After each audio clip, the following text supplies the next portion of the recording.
Welcome to Silent Meditations. Today I'm thinking about a very weird topic, and actually I was watching a video, and the video was trying to compare Isaac Newton's definition of time and Albert Einstein's definition of time. Basically, Isaac Newton was trying to say that time is constant in anywhere in the universe. And Albert Einstein also had a different perception about time. He actually used it to form the theory of relativity, and that is Einstein's theory of relativity. So basically, Isaac Newton was trying to say that it doesn't matter your position or where you stand in the universe, the way you experience time is going to be the same. Okay, now Albert Einstein was like, no, actually the way you experience time changes in relation to your position in the universe and also in relation to your motion. So if you are moving or accelerating at the speed of light, actually you are going to experience time slower than someone who is not accelerating like you. And he was able to prove his theory. And actually I was watching a video, and I came across this scientist who was trying to practically prove Albert Einstein's theory of relativity, where he even did some calculations about it. But actually, I'm not a physicist. Okay, probably there is more for me to understand, but I just seem not to grasp the idea. I hope any of you in the comment section can explain to me what Albert Einstein actually means, because I personally, with my little knowledge in physics and with the little that I know, I think I agree with Isaac Newton's perception of time. I don't think time actually changes in relation to motion, or time actually changes in relation to your position in the universe. I think time is constant no matter where you are in the universe, and this is the reason why I'm saying what I'm saying. People try to explain Einstein's theory of relativity from the point of observation. So basically, they are explaining the fact that time actually dilates or contracts based on their observation of time. To me, I don't think I buy into that explanation of time dilating, because I think time is just a unit of measurement. So if an object moves from one point to the other, you can actually calculate the time in which the object takes to move by using time as a unit of measurement. Now, if you are observing an object, now our observation of an object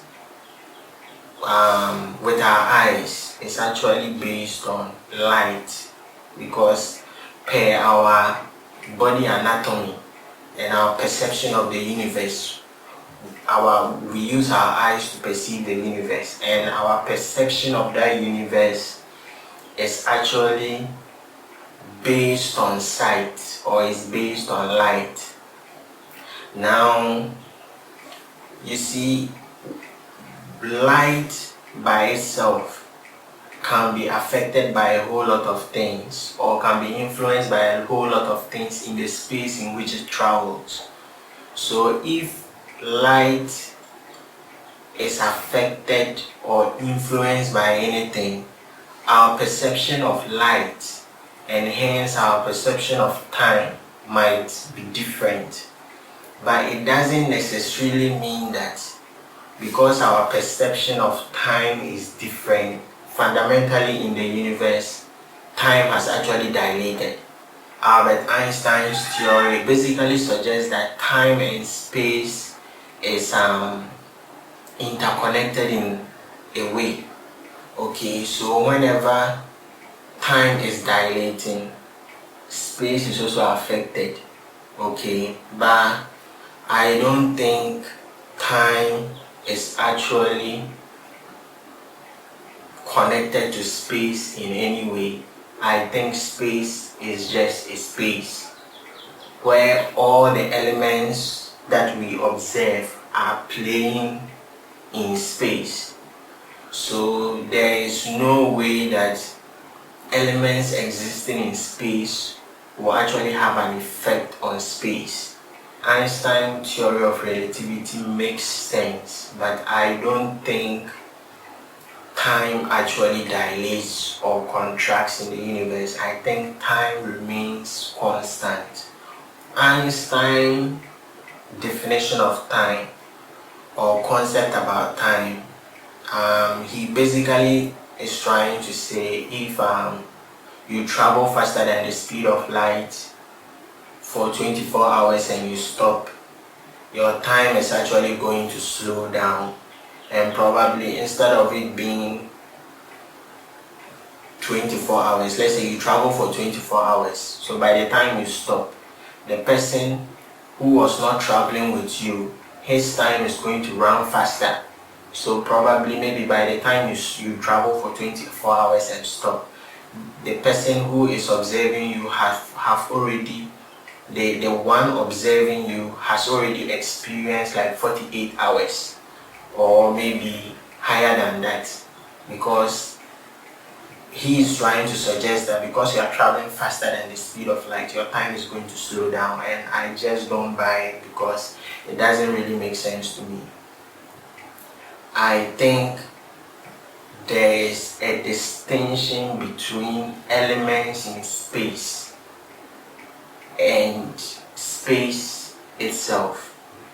I don't think any element in space can fundamentally change the definition of space. I don't think that can happen, because if the elements in space is intertwined with space, then it basically means that space can change at any time depending on the effects the elements have on it, and I don't think it makes sense, because all the elements we observe in space are actually uniquely different from space. If the elements are affected by speed or anything, it does not necessarily mean that the space that bears the elements is actually affected.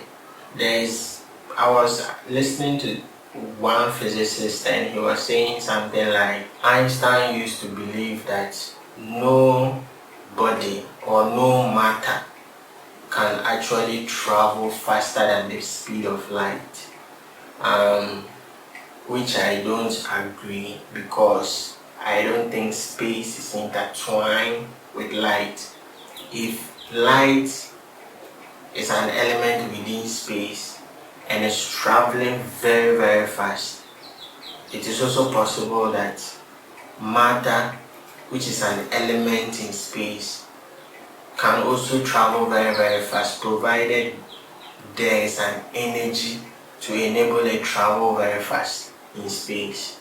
Our observation, if matter is going to travel in space faster than the speed of light, probably our observation of that matter might appear as though the matter is teleporting, because I don't think we'll be able to see anything or observe anything that is traveling like 2 times or 3 times faster than the speed of light.